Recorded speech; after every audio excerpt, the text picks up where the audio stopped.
Hi, everybody. Welcome to Author Talk. We are meeting the authors of Just YA who have donated their beautiful poems and stories and essays to this collection for teachers to use in their classrooms for free at this open education resource at Oklahoma State University. And we are being joined today with Alicia Partnoy, who's going to share some of her beautiful poetry with us. And we get to meet her and hear about her work. So welcome so much. Welcome. Thanks a lot. Muchísimas gracias.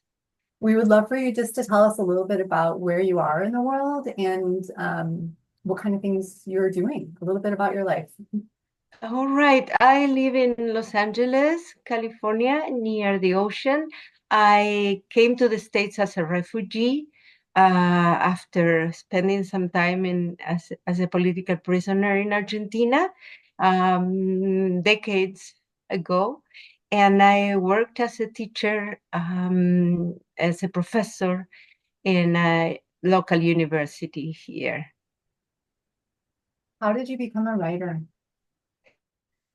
As a kid, reading. That's why this project is so dear to my heart, because I know the importance of sharing and reading poetry when you are a child. So my parents, my mom loved poetry. She writes poetry at 92 still. She's a painter, an artist. My father respected and liked my poetry, and so that's how I became a writer. Yeah. What kind of things do you like to write about? Most of my work is around human rights. Um, I do write other things that I choose sometimes not to disseminate. But as a child, my first poems were about nature. So these poems in Just Yeah Now um, are from a collection that I wrote walking by the ocean. And and they are about nature and how we have to take care of nature. So I'm going back to this as an elder. I'm going back to the wisdom I had as a child too. Well, we would love for you to read one of your poems. What would you like to read for us? I read Inheritance, Herencia. This these two poems here I wrote for my grandchildren. My daughter, I have three daughters. My big daughter, Ruth, was also a refugee here. She's a teacher and she has three children, my grandkids. And I wrote this for Dylan, the who is now starting college next year, but I wrote it for him a while ago.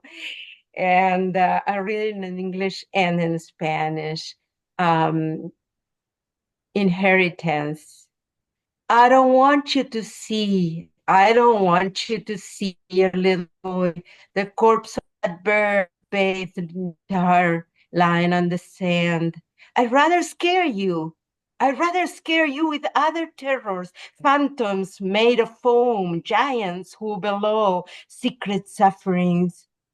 Oh, how I want to explain, dear little boy, that mankind is guilty for all those dead bodies sown in the sand all over the world.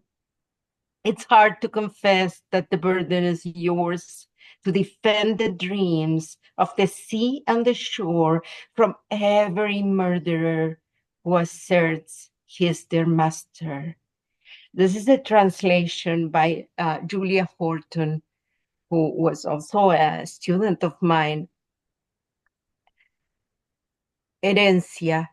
No quiero que veas, no quiero que veas, mi niño pequeño, el cuerpo en la arena, bañado en arena del pájaro muerto. Prefiero, prefiero asustarte con otros terrores, fantasmas de espuma, gigantes que rugen, ocultos dolores. Quisiera explicarte, mi niño pequeño, que el hombre es culpable por andar sembrando las playas del mundo de tanto cadáver.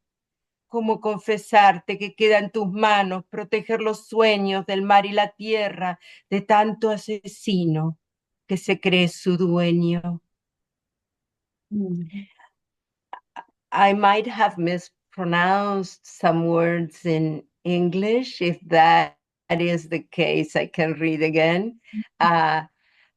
These grandchildren of mine used to correct my pronunciation, which was always very, very, very useful and humbling. I learned English as a kid. I learned English. I started to learn English when I was 9, and went to study until I was 17. And I hated this language, but it was so useful when I came here. My mom forced me to study.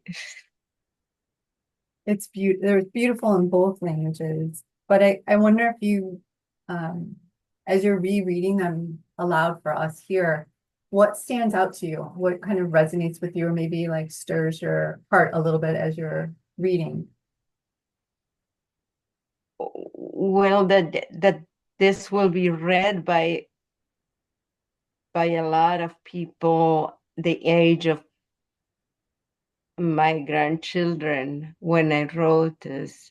So this opportunity to share this trauma, because I was actually, I have very little imagination. I was walking by the beach here in Los Angeles and seeing these birds, oh, that used to be white birds, and they were just dying, and with the tar there, and I used to feel so so so at loss, because I wish I could have saved them, and so it was very, very sad.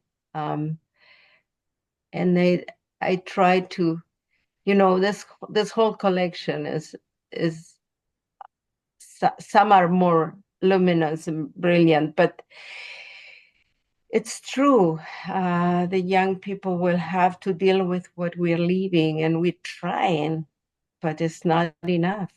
Mhm.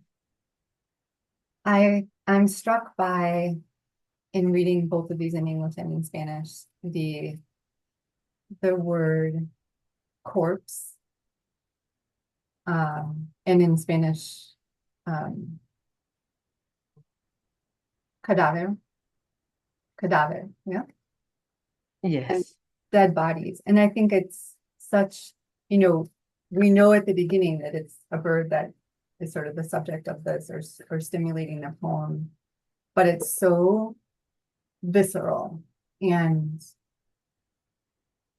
moving, and gives me the chills to think about the language of bodies in both of these poems. Just how physical it is, and I think about the animal, but also the human being who's Right. I mean, it is the immigration and the boats and the people in boats all over the world trying to find a better future, and being left to die in the ocean. So I did have that. It is back there in my mind too, that thought, and that struggle for justice. Yeah. yeah. I think these the poems are organized by different topics like love and land and world and future and beings, and I so many of these poems can be in multiple sections, right? Multiple Uh-huh. categories. Yeah. I love that too. I love that they exist in conversation with the poems in that section, and then they also can speak to other experiences in other sections, and just beautiful on so many levels that I can't wait for other people to read your poem. Thank you so much, Alicia.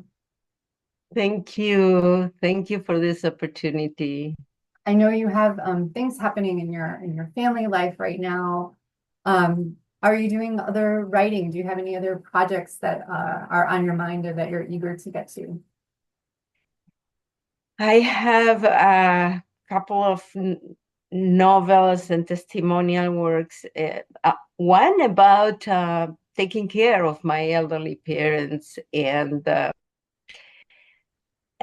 difficulties and the joys, difficulties and the joys and maybe the things that I wish I knew, and maybe that can be useful.